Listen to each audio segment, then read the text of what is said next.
Good evening, everybody. So I'm at this national park and taking a walk, and I'm actually doing it barefoot, grounding, taking my walk in bare feet today. So sometimes we get inspired by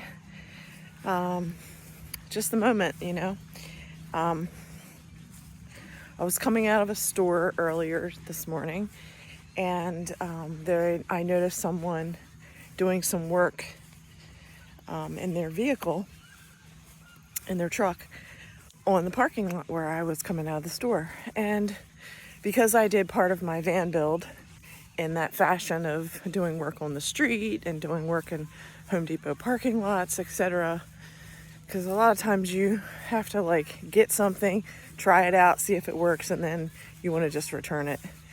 Anyway, I noticed this guy, and I was getting ready to leave, and I stopped over, and I was driving in my truck, and I said, "Hey, I just noticed you're working on something, and just wanted to say, hey, I've done that, good for you," or something like that. Just a stupid little have a conversation with someone. And anyway, we got talking, and we started to have a conversation, and it kind of went pretty deep quickly. The conversation did. And the guy asked for my phone number. And you have to understand that this whole process of grieving and, whatever, I haven't been ready. I really wasn't looking for that at all. It was more, I was talking out of the, hey, I did something similar with my van build. That's really where I was coming from. But like I said, the conversation turned a little deep. He was an attractive person, and he asked for my phone number. And this is literally the first time in over 2 years that I gave out my phone number. And I was really that was an interesting little moment, when I went about my day and I was doing other things I had to do. And I got a text message from him, and the dialogue started. And again, I'm being very mindful and careful. And somewhere in the dialogue, he says that he has a fiance and he's engaged. Now, bottom line, when I meet somebody and somebody asks for my phone number, I'm thinking that if they're asking, they're single. And the point is, at no point when I was in person with this guy did he say at all, "Hey, by the way, I'm engaged to somebody else. Hey, by the way, I have a girlfriend." No, that was not brought up at all, okay? He did not say anything. And then when he does, I say, well, it's indicative to me that if you're asking me for my phone number and you're engaged to someone else, something is kind of off in your relationship. Why are you asking for my number if you were engaged to somebody else? And then he's like, what's our friendship going to be based on, and this and that. Look, I'm not stupid. And in the end, what does he say? I'm down to F. Did anything in my personality say anything about having sex? No.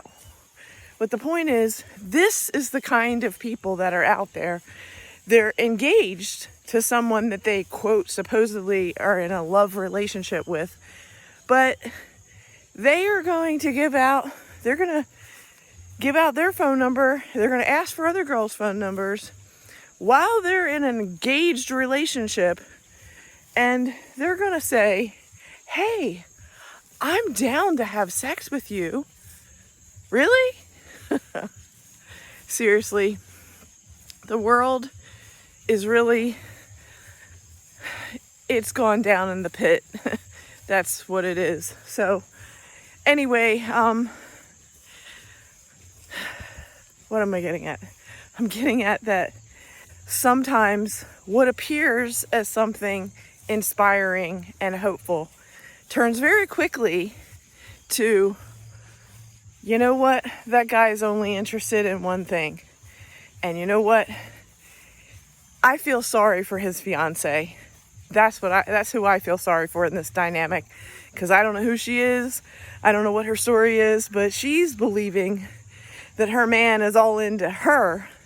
And meanwhile, while she's unaware, at any given moment, he's asking for other girls' phone numbers And he's telling all these people, hey, I'm DTF. Really? But this is, what people do. So, just wanted to say that.